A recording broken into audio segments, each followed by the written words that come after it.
Oi, eu sou a Michelle, sejam muito bem-vindos aqui no canal. E hoje é um vídeo de leituras do mês, na verdade é um vídeo de resumão do mês. Pois é, gente, os nossos vídeos de resumão do mês normalmente não eram vídeos, né? Eram trazidos como lives aqui pro canal. Mas eu quero fazer uma nova experiência aqui, testar esse novo formato de resumão do mês. Então, a partir de agora e por tempo indeterminado, os resumões do mês vão ser mostrados para vocês aqui através de vídeos gravados aqui no canal mesmo, que vão sair como os outros vídeos às 6 horas da tarde, sempre no início de cada mês. Então eu tô aqui para contar para vocês o que eu li e o que eu assisti no mês de abril, né? Porque estamos no inicinho de maio. Então eu vou conversar com vocês. O esquema do vídeo vai ser o mesmo esquema que era lá da live, só que agora vai ser em vídeo, tá? Então eu vou falar com vocês o que eu finalizei no mês de abril. Depois eu vou falar com vocês o que eu tô lendo, o que eu andei lendo, né, no mês de abril, mas não cheguei a finalizar. E depois vou conversar um pouquinho com vocês sobre filmes e séries que eu assisti no mês passado. Começando, então, pelos livros que eu finalizei no mês de abril. Eu finalizei, eu acho que um pouco menos do que eu finalizei nos meses anteriores. Mesmo assim, eu tô gostando do meu ritmo de leitura esse ano, tá muito proveitoso, não só pela quantidade de leituras, porque é lógico que como eu faço conteúdo aqui pra internet, quanto mais livros eu leio, mais coisa eu tenho para falar com vocês, mais conteúdo eu tenho para fazer aqui para vocês, né? Então, para mim, como trabalho com literatura, a quantidade é sim importante, mas é lógico que não é o principal, tá? Então, as minhas primeiras 2 leituras finalizadas no mês, na verdade, foram leituras para estudo.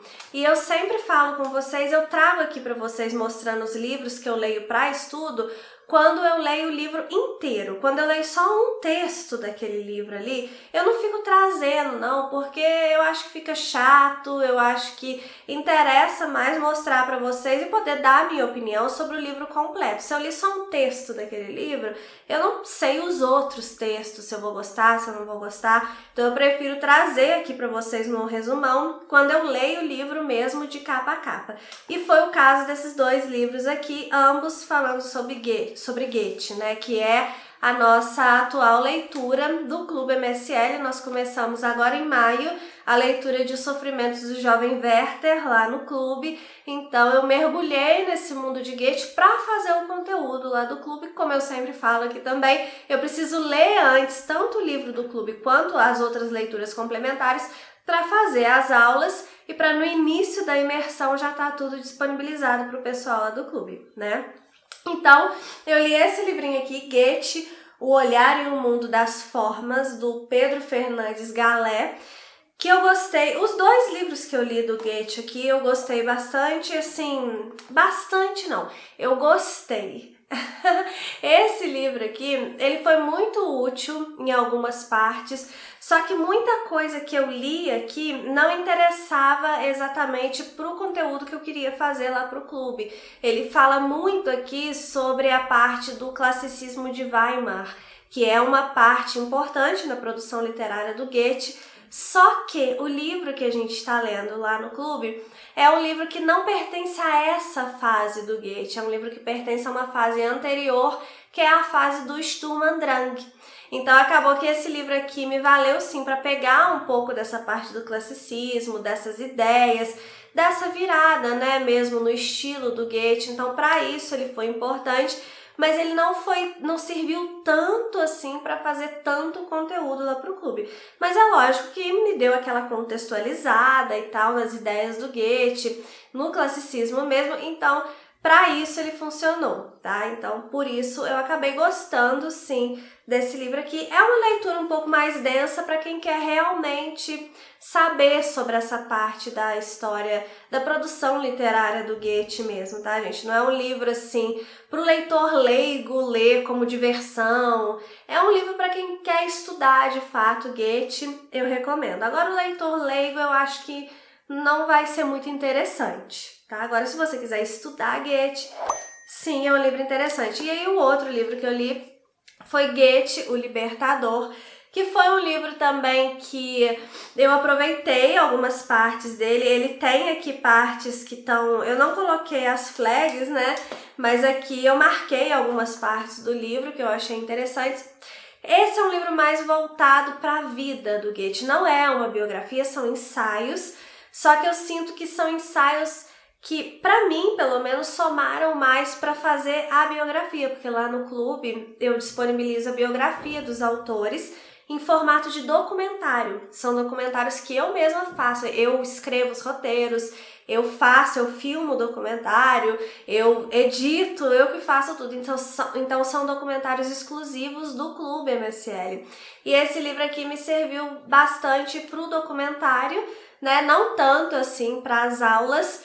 Eu esperava que ele fosse um pouquinho mais voltado para as obras, para o estilo, para características de escrita do Goethe, mas ele é mais voltado para a questão da personalidade da vida mesmo do Goethe. Mas também é um livro interessante, esse aqui até que o leitor leigo pode gostar um pouco mais, mas que eu também indicaria para quem quer estudar Goethe. Então, Goethe, o Libertador, do José Ortega y Gasset, e aqui Goethe, o Olhar e o Mundo das Formas, do Pedro Fernandes Galé. Foram as minhas 2 primeiras leituras finalizadas no mês de abril.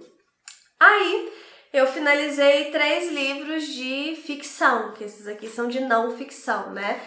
O primeiro foi aqui, Tom Sawyer, que foi a nossa leitura coletiva do membros aqui do canal. A gente faz aqui no canal as nossas leituras coletivas através da área de membros, que é uma área que você assina para poder participar dessas leituras coletivas, é R$ 7,99 por mês. Então, eu acho que é um preço acessível para todo mundo, né? E que você tem acesso às lives que a gente faz de leitura coletiva, o cronograma detalhado de leitura que eu sempre faço para te ajudar a se organizar aí, para bater as metas, que são sempre metas muito suaves, tá, gente? Eu não gosto de correria, de ansiedade no seu hábito da leitura, eu acho que isso te prejudica demais. E aqui é para você ler comigo de uma forma gostosa, né? E para tirar o melhor dos livros de fato. Meu computador vai acabar a bateria. E para tirar de fato o melhor dos livros, mas de uma forma leve. Então eu não gosto de cronogramas muito apertados. Então os meus cronogramas lá são sempre bem tranquilos e eu faço esse cronograma para te ajudar a se organizar. Se você quiser seguir bem, se não quiser seguir tudo bem também, é só no dia da live você tá com as metas batidas, né? Lá na área de membros você também tem emojis exclusivos, você também pode votar nas nossas próximas leituras, né? Então a gente leu aqui em abril Tom Sawyer, As Aventuras de Tom Sawyer, do Mark Twain, um autor norte-americano muito importante aí. E eu gostei muito, foi a minha primeira experiência com o Mark Twain. E eu gostei muito do estilo dele, eu acho que... Eu vou falar melhor sobre esse livro aqui. Eu tô lendo o Huckleberry Finn, que eu já vou comentar. Esse eu ainda não terminei não, mas eu tô lendo. E eu quero fazer um vídeo dos dois juntos, pra falar sobre os dois juntos. Então, daqui a um tempo terá esse vídeo por aí pra vocês. Mas eu achei assim, eu já esperava um pouco... os livros do Charles Dickens, eu tinha até comentado já com vocês isso, não sei se aqui no canal ou lá nos membros, mas eu comentei em algum lugar sobre isso. E aí acabou que esse livro realmente, ele me lembrou um pouco os livros do Charles Dickens, na questão assim de ser a história de uma criança que tem uma vida ali com poucos recursos, só que... E que tem um pouco de melancolia também, né? Não é? Tem a parte engraçadinha da história, mas também tem a parte um pouco mais melancólica. Só que eu acho que aqui em Tom Sawyer, o Mark Twain, ele é bem mais direto do que o Dickens. Não só pelo tamanho do livro, né? Os livros do Dickens são muito grandes, mas igual eu falei, eu comentei com o pessoal do Membros, o Dickens, ele escreve normalmente romance de formação, então você vai acompanhar a vida toda do personagem. Aqui, a gente tem só um pedaço da vida do Tom Sawyer, então não é um romance de formação, o que justifica os livros do Dickens serem muito longos. Mas eu achei mais direto, eu achei até mais brutal, sabe? Tem cenas aqui nesse livro que eu não esperava ter num livro que é para um público infanto-juvenil.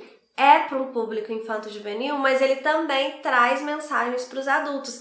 Então é aquele tipo de livro infanto-juvenil que eu adoro, porque as crianças elas vão retirar a parte mais superficial da história, a aventura, as lições que estão mais na cara aqui da história, né?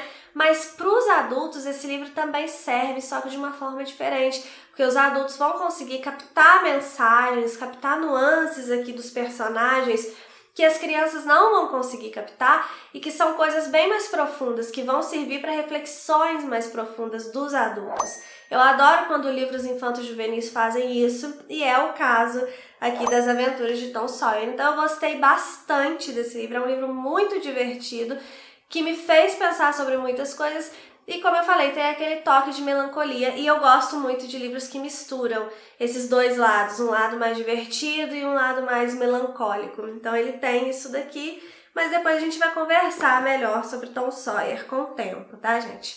Aí, eu finalizei o meu livro de abril do desafio de 12 livros para 2024, que no caso era aqui Os Filhos de Húrin, do Tolkien, né?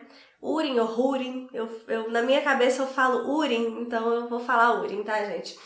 E esse livro aqui, ele é conhecido como a história mais sombria do Tolkien, é a grande tragédia do Tolkien, e de fato, gente, ele é uma grande tragédia. A gente vai acompanhar aqui principalmente o Túrin, que é o filho do Húrin, né?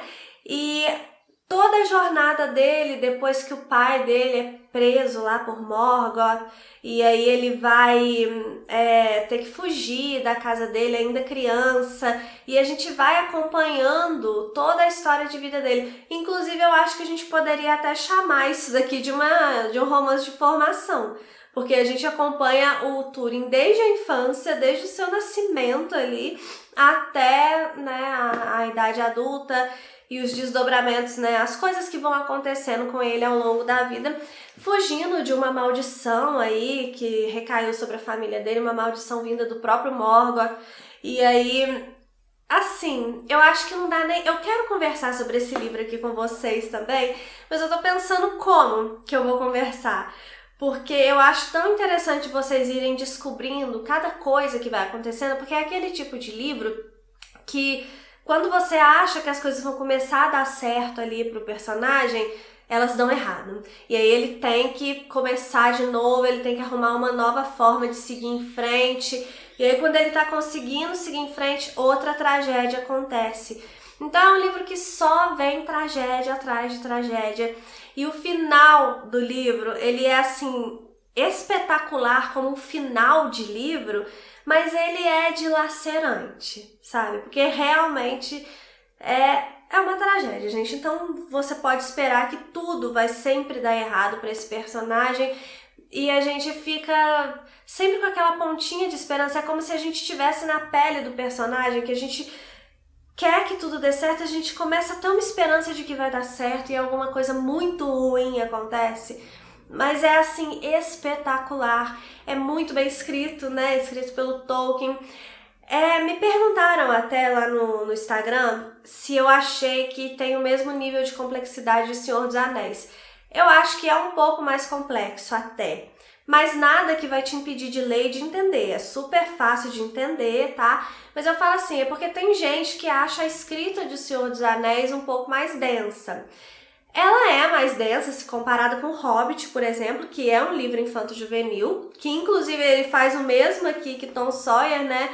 Porque o Hobbit, ele tem mensagens para as crianças, mas ele tem mensagens mais profundas para os adultos, né? Então, se você for comparar a escrita de Hobbit com O Senhor dos Anéis, é lógico que O Senhor dos Anéis é uma escrita mais densa, porque é um livro adulto.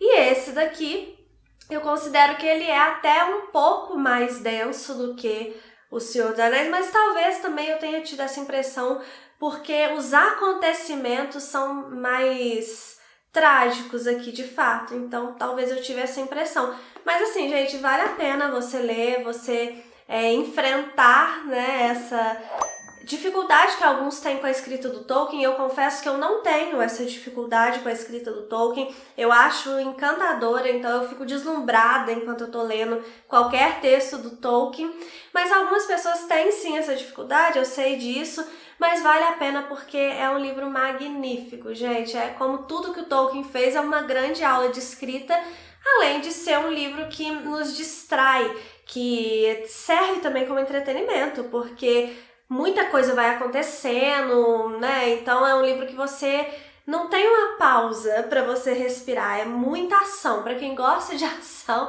é um livro que sempre tá acontecendo alguma coisa. Enfim, gente, eu achei espetacular essa leitura aqui, de verdade, eu super indico para vocês. Vou arrumar uma forma de falar sobre esse livro aqui, eu ainda tô decidindo se eu faço uma resenha mesmo, que aí é sem spoiler, ou se eu faço naquele formato de comentando leituras, que eu comento vários livros num vídeo só, que aí naqueles vídeos eu dou spoiler. Então eu tô pensando ainda como que eu vou conversar sobre esse livro aqui com vocês. E aí, por fim, eu finalizei um livro que nem estava nos meus planos ler esse livro agora, mas teve um dia que eu não queria ler nenhum dos livros que estavam em andamento, e aí me deu vontade de ler esse livro aqui, eu peguei e acabei lendo ele em 2 dias. Poderia até ter lido em um dia só, mas eu acabei deixando para ler o resto no dia seguinte, que foi esse daqui, Coelho Maldito, da Bora Chunk, que é uma autora sul-coreana. É um livro contemporâneo, ele foi lançado esse ano aqui no Brasil, inclusive era o lançamento que eu mais estava esperando.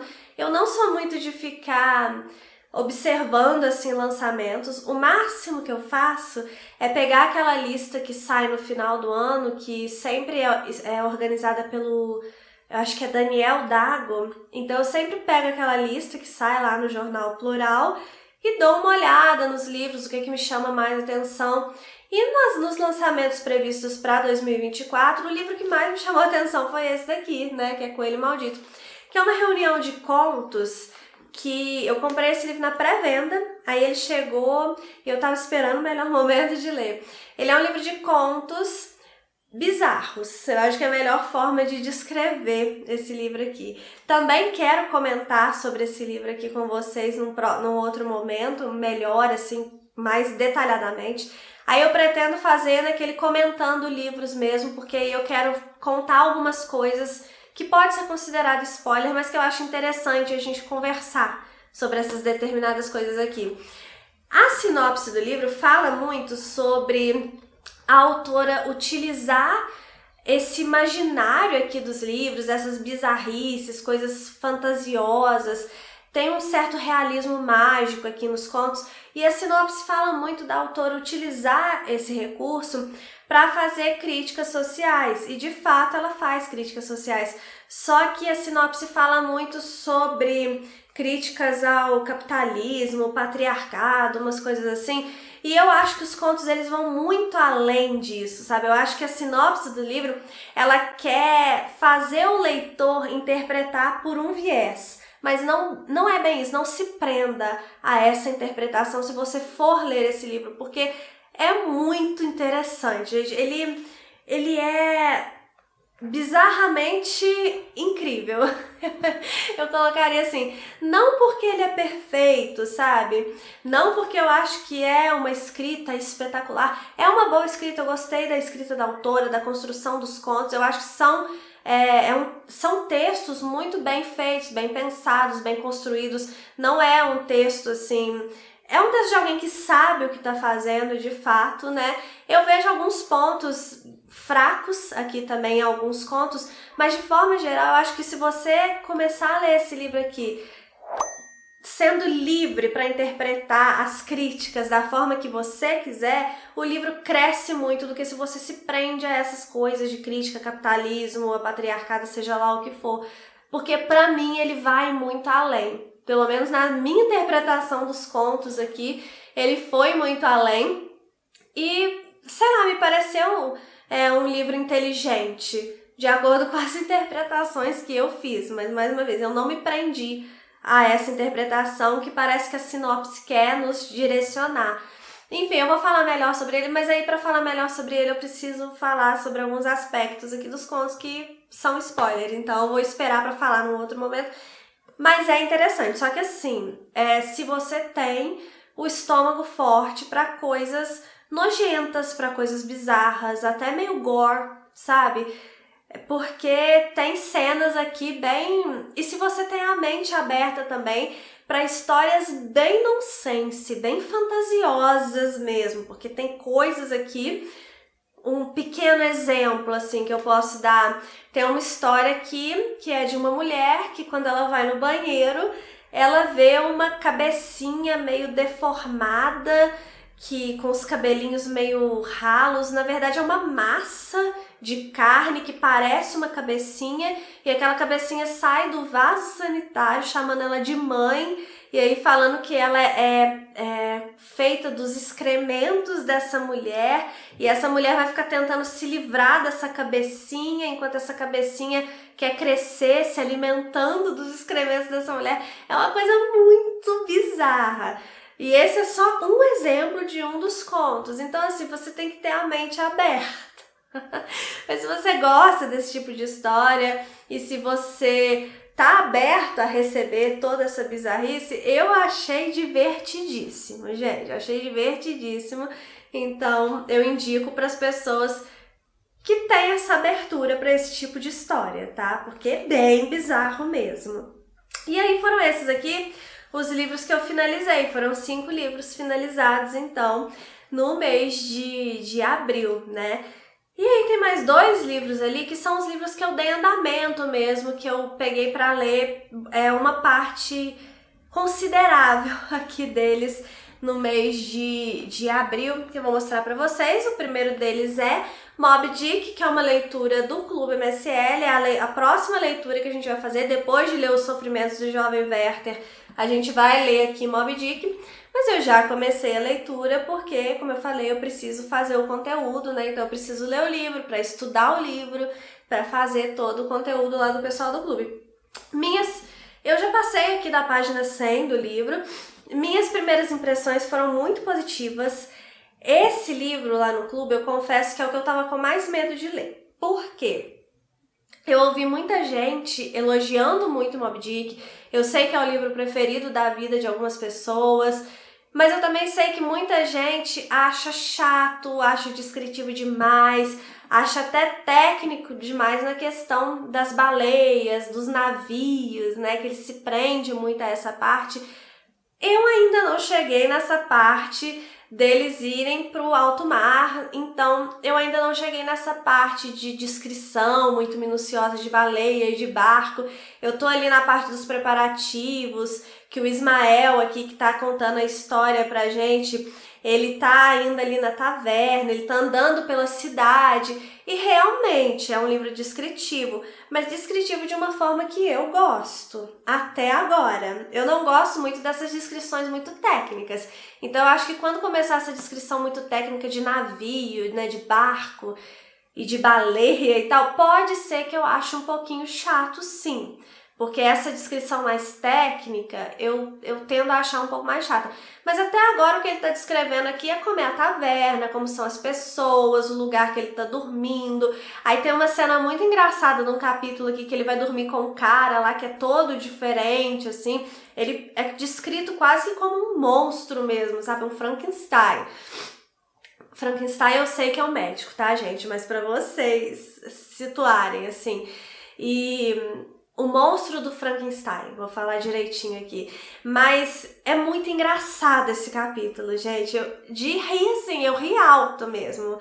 Pelo menos pro meu humor eu achei engraçado. E aí ele tá descrevendo também a cidade, como é que é o lugar ali. É uma cidade que vive dessa pesca e que vive dessa caça das baleias mesmo. Não sei como é que fala, se é pesca, se é caça. Mas enfim, até agora eu tô achando muito interessante, eu tô gostando da narrativa. Eu já tinha lido outro livro do Herman Melville, que foi o Bartleby, o Escrivão, e eu achei incrível. É uma novelinha, né? Achei super divertido e que também tem o seu tom profundo ali nas mensagens que ele traz. Então eu já tinha gostado da escrita do Herman Melville lá naquele livro e eu tô gostando muito da escrita dele até agora. Pra mim tá muito fluido, tá muito gostoso, tá prendendo a minha atenção. Eu tenho vontade de pegar o livro pra ler, sabe? Quando você tá gostando, se você quer saber o que vai acontecer e você quer pegar o livro pra ler, eu tô com essa vontade de pegar o livro pra ler. Então até agora tá tudo certo pra mim com o Moby Dick. Eu espero que continue assim, mas eu já tô preparando meu coração aqui para essas partes mais técnicas que o pessoal fala que tem. Vamos ver. E aí, como eu já até adiantei para vocês, também tô lendo aqui As Aventuras de Huckleberry Finn, que é o livro... a gente pode falar que é a sequência de Tom Sawyer, né? Porque Mark Twain escreveu aqui Tom Sawyer, e aí o Huckleberry Finn aparece aqui em Tom Sawyer, ele é amigo aqui do Huckleberry Finn, do Tom. Vou falar de novo, que eu acho que falei errado. O Huckleberry Finn aparece em Tom Sawyer, porque ele é amigo do Tom Sawyer, né? Só que aqui o principal é o Tom Sawyer. E aí aqui é um livro focado no Huckleberry Finn. E o Tom Sawyer também aparece aqui em Huckleberry Finn. Eu li o início também, mas também já deu pra sentir o clima. E já deu pra sentir que o clima é diferente um pouquinho aqui do clima de Tom Sawyer. Eu achei a narrativa de Tom Sawyer bem fluida, bem leve, bem fácil de ler. Eu tô achando a de Huckleberry Finn, apesar de fácil também, de fluida também, mas eu tô achando um pouquinho mais densa. E pelo que eu vi, os comentários na internet, textos de apoio, parece sim que Huckleberry Finn ele tem uma intenção de trazer críticas mais aprofundadas, mais incisivas até, porque Tom Sawyer ele traz críticas só que de uma forma mais superficial, né? E parece que aqui a intenção foi trazer críticas mais profundas. Então eu tô sentindo na construção da narrativa, no próprio texto mesmo, eu tô sentindo uma densidade um pouquinho maior do que em Tom Sawyer. Mas eu tô gostando também, até agora tô achando interessante, tanto porque eu já tinha me apegado aos personagens em Tom Sawyer. Porque Tom Sawyer é um livro que faz a gente se apegar aos personagens. E eu já tinha me apegado ao Huckleberry Finn, que é um personagem que ele tem um pai alcoólatra, que não liga pra ele. O menino vive de fato abandonado, né? Com roupas que não servem nele, com trapos mesmo, assim. Então, ele é um menino, assim, que... Ele não é um menino mau, assim... Eu vejo uma certa inocência ali nele, apesar dele já ter aquela dureza da vida, porque a vida dele de fato é dura, né? Mas já é um personagem que já tinha me cativado. Então eu quero saber o que vai acontecer com Tom Sawyer aqui nesse livro. E ele começa bem aonde Tom Sawyer termina, porque Tom Sawyer termina com os garotos formando um determinado grupo ali de ladrões, né? Na cabeça deles, infantil, eles vão ser ladrões. E aí aqui a gente começa com esse grupo, né? Os primeiros passos desse grupo aí. E, enfim, né? Vou deixar para comentar mais quando eu tiver finalizado o livro, onde eu pretendo fazer, então, um vídeo desses dois livros aqui. Mas, então, essas são as duas leituras em andamento, Moby Dick e As Aventuras de Huckleberry Finn. E aqui estão, então, os livros que eu li durante o mês de abril. Acho que o saldo tá bem positivo, né? E agora, passando para as coisas que eu assisti no mês de abril. E eu não assisti muita coisa não, tá, gente?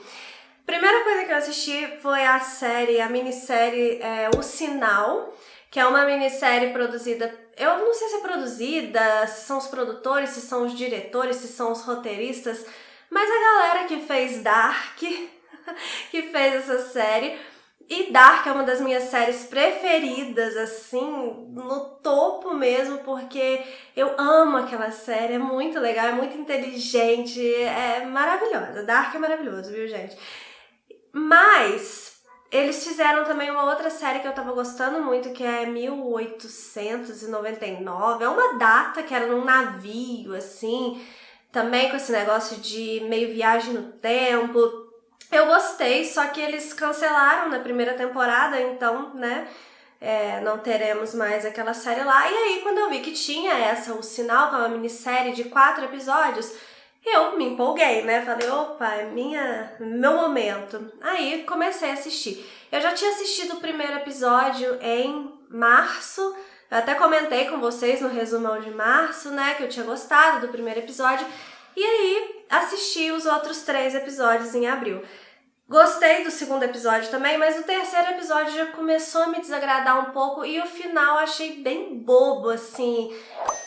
quem viu aquela complexidade toda de Dark, e no final das contas, pra mim, pelo menos, as coisas em Dark fazem muito sentido e tudo se junta muito bem. Tudo bem que Dark a gente começa a entender lá pelo 5º episódio, né, da primeira temporada. Mas tudo bem, depois que a gente começa a entender que as coisas vão se ligando, e aí no final, como toda aquela maluquice ali tem um sentido, eu acho muito genial. E aí o final de O Sinal é tão chulo, sabe? Você pensa assim, as pessoas que pensaram em toda aquela complexidade Dark não conseguiram pensar em nada melhor para uma minissérie, sabe? E aí eu achei, me desagradou, me decepcionou muito. E eu acho que eu não sou daquelas que o final estraga toda a experiência. Às vezes eu fico muito brava com o final, por exemplo, de Game of Thrones, que eu sempre trago aqui, né? Que é um final que me decepcionou demais, mas assim, eu não ignoro toda a série por causa do final. A série é maravilhosa, o final é terrível, né? Mas aqui em O Sinal, talvez por ser uma minissérie, são só 4 episódios, episódios bem longos, mais de 1 hora, assim, mas são só 4 episódios. Eu acho que, e por ter a expectativa lá de Dark, né, eu acho que não compensou assistir para aquele final, para no final das contas a história ser aquilo ali, sabe? É bobo, no final das contas é bobo, na minha opinião. É uma coisa, não tem a ver com viagem no tempo, tem a ver com ficção, é uma série de ficção científica que uma moça, ela é uma astronauta, ela vai, né, pra estação espacial e aí ela volta meio estranha e aí acontece um acidente de avião quando ela tá voltando para a cidade dela e o avião desaparece e depois eles começam a achar destroços assim, então fica entendido que o avião caiu. Mas aí tem uma gravação na cabine que essa mulher tava na cabine na hora que o avião caiu, gritando umas coisas lá, falando umas coisas lá, mandando um recado pro marido. E aí começa toda uma investigação para saber se ela teve a ver com a queda desse avião, né? Porque ela já estava apresentando um comportamento estranho lá na estação espacial. E aí a gente vai acompanhando flashes do passado com flashes do presente, vai misturando passado e presente, mas não numa viagem no tempo, é mais uma questão de como a linha do tempo é organizada, né? Como a série mostra pra gente, mostra o presente com flashes do que estava acontecendo com ela lá na estação espacial no passado. E a gente vai vendo que ela descobriu uma coisa muito importante e vai fazendo todo um mistério sobre essa coisa muito importante, mas que a gente imagina que seja ET logo de cara, porque, né?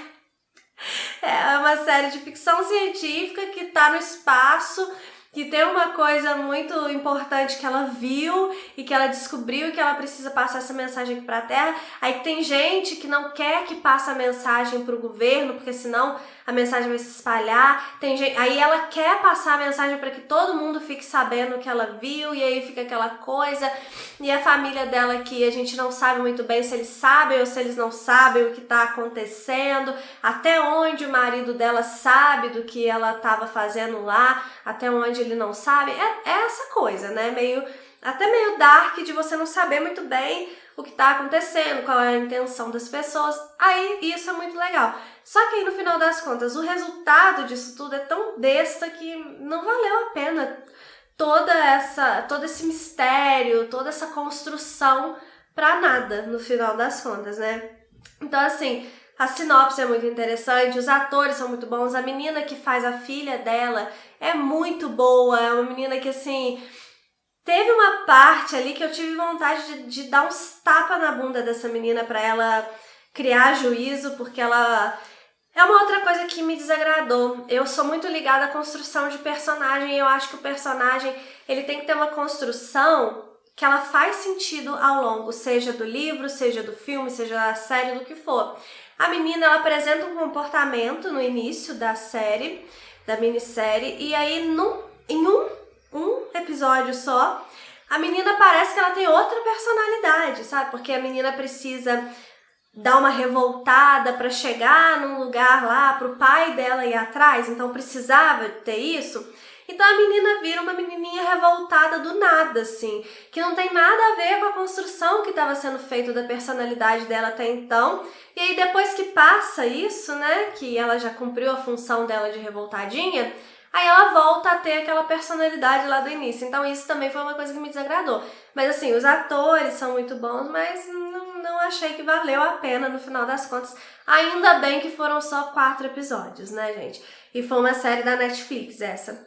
Aí, uma outra série da Netflix, que eu tava nessa vibe, ficção científica, porque eu decidi que eu quero adentrar mais esse mundo da ficção científica, mas eu tô começando a perceber que talvez não seja pra mim e eu preciso aceitar, né? Porque eu já abandonei um livro de ficção científica esse ano, que foi O Homem do Castelo Alto. Mas tem livros de ficção científica que eu já li e gostei. Inclusive, eu coloquei 2001, Uma Odisseia no Espaço, no desafio de 12 livros para 2024. Vamos ver o que vai dar, né? Mas aí comecei a assistir, então, uma outra série de ficção científica que tá fazendo muito sucesso aí na Netflix também, que é o tal do Problema dos Três Corpos, que é a adaptação de uma trilogia, né, de livros. Eu não li os livros, e aí fui assistir a série. Assisti dois ou 3 episódios só e abandonei. Porque eu não gostei, gente. Eu achei assim... achei chato, pra ser bem sincera, sabe? Não, a questão científica mesmo da história, eu nem entro no mérito, porque eu não sei falar sobre isso, eu me interesso pelo assunto, eu adoro assistir podcast que tem gente lá que é desse mundo das ciências, né, que tem o Serjão dos foguetes lá, eu gosto, adoro assistir, tudo que ele tá eu vou lá assistir. O Pedro Loss também, eu adoro o canal dele, também onde ele tá eu vou lá assistir. Então eu gosto do assunto, mas eu sou leiga, eu gosto como entusiasta, eu não sei da parte científica mesmo. Então eu não tô falando da parte científica da série, tá? Porque dizem que é muito boa, né? Pra quem entende, dizem que é muito boa. Mas eu achei chato o andamento, sabe? Parece aquele negócio que não sai do lugar. Esses 2 ou 3 episódios que eu assisti, eu acho que eu assisti 2,5, não sei. Mas os episódios que eu assisti, sabe quando você fica levantando a barrinha de tempo pra ver quanto tempo falta pra acabar? Poxa, e é horrível quando isso acontece. Quer dizer que o negócio não tá te interessando, não tá te prendendo. Eu tava assistindo, olhando quanto tempo faltava pra acabar. E aí eu pensei, pra quê, né? Tem tanta coisa aí que você quer assistir, que você quer fazer, tanto livro pra você ler, tanta série, filme pra você assistir. Você não precisa ficar se prendendo numa série que não tá dando certo pra você. E aí eu parei de assistir, então, O Problema dos Três Corpos, assisti só esses 2 ou 3 episódios aí, que eu gostei tanto que eu nem sei quantos episódios eu assisti. Mas enfim, tá lá na Netflix, tem muita gente adorando a série, mas não foi pra mim. E aí assisti mais um episódio de... como é que é o título? A espetacular... The Marvelous Mrs. Maisel. O título em português eu não sei.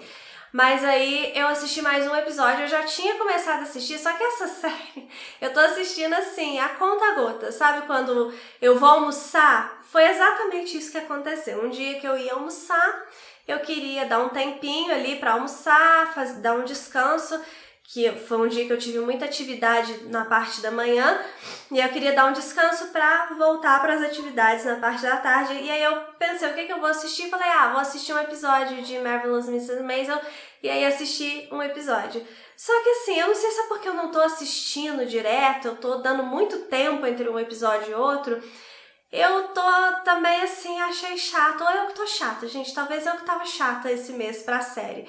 Porque eu achei assim, os outros episódios que eu já tinha assistido, eu tinha gostado mais.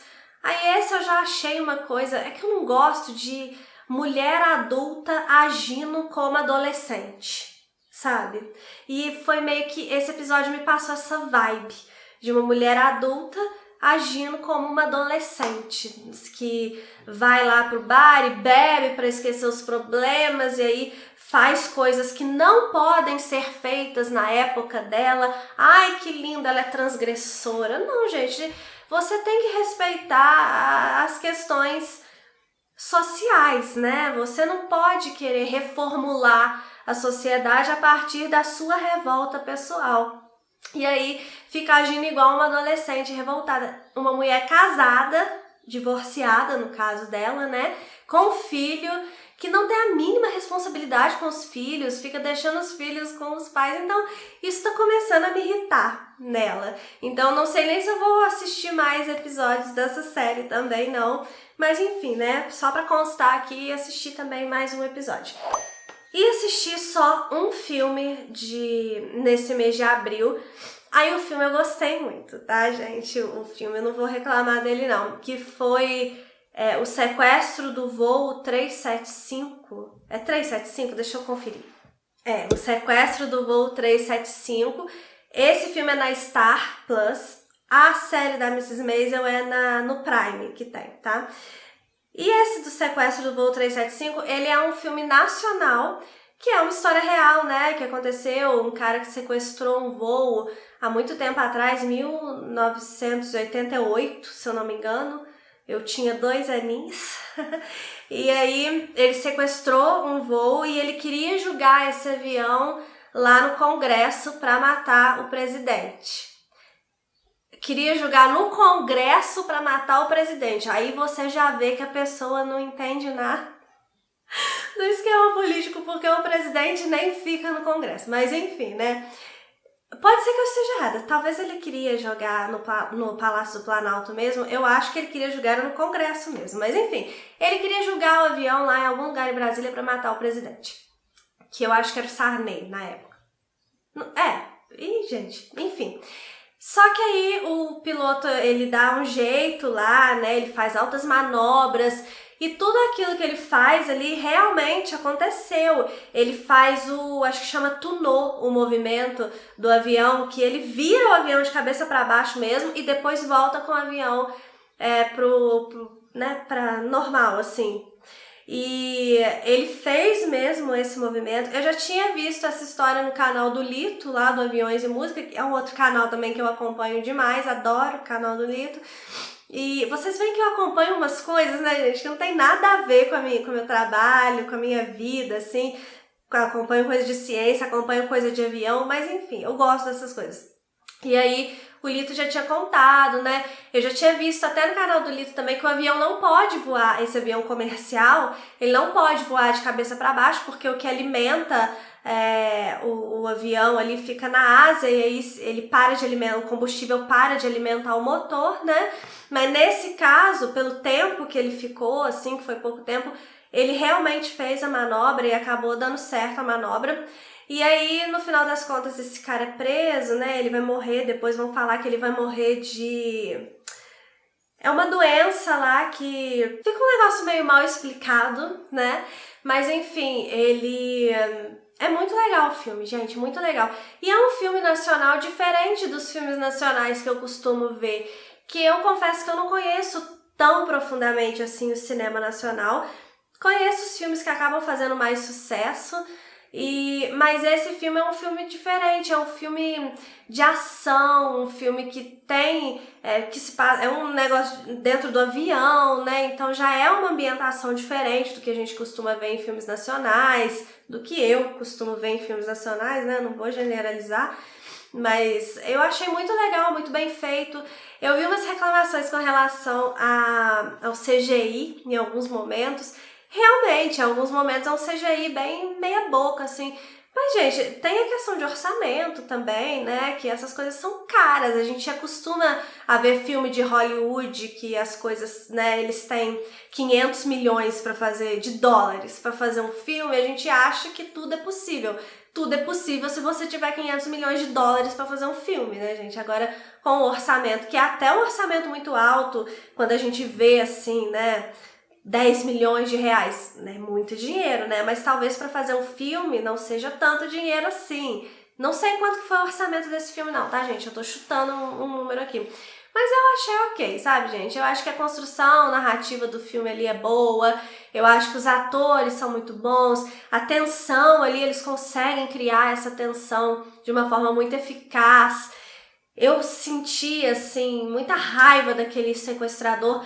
Eu entendo a revolta dele, mas a revolta dele não justifica ele fazer mal a outras pessoas. Não é porque aconteceu alguma coisa ruim na sua vida que você pode fazer alguma coisa ruim pro outro. Porque senão a gente entra naquele negócio do vítima da sociedade, né? E não tem isso. Você pode ter acontecido tristezas com você na sua vida e a gente se compadece das tristezas dos outros, ou deveria se compadecer, mas isso não justifica que aquela pessoa faça mal também a outras pessoas, né? Então eu fiquei com muita raiva daquele cara, assim, né?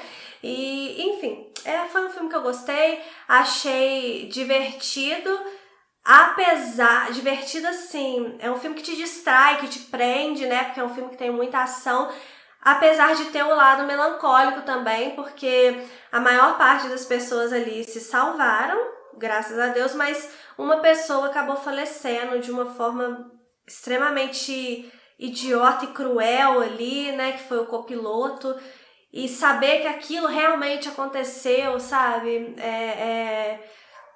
Então, assim, não me entendam mal quando eu falo que é um filme divertido. Divertido no sentido de que você nem vê a hora passar. Mas tem esse lado também muito cruel da história. Enfim, gente, eu gostei bastante e indico pra vocês, tá? O filme. É um filme brasileiro, pra quem é igual eu, tá acostumado a ver filme brasileiro normalmente em comunidade, filme brasileiro que fala muito da questão de bandido, de tráfico, sabe, de umas coisas assim. Ou então filme brasileiro que se passa assim muito no interior, de muito sofrimento, de muita miséria. Porque normalmente os filmes brasileiros que eu vejo, eu não tô falando que só tem isso, tá? Mas normalmente os que eu vejo são nessa vibe aí, porque acabam sendo os que mais me interessam. Então são os que eu acabo assistindo. Mas esse é um filme brasileiro diferente, então fica aqui a minha indicação pra vocês, tá bom? É isso, gente. Espero que vocês tenham gostado do nosso resumão aqui do mês de abril. Um beijo e até o próximo vídeo.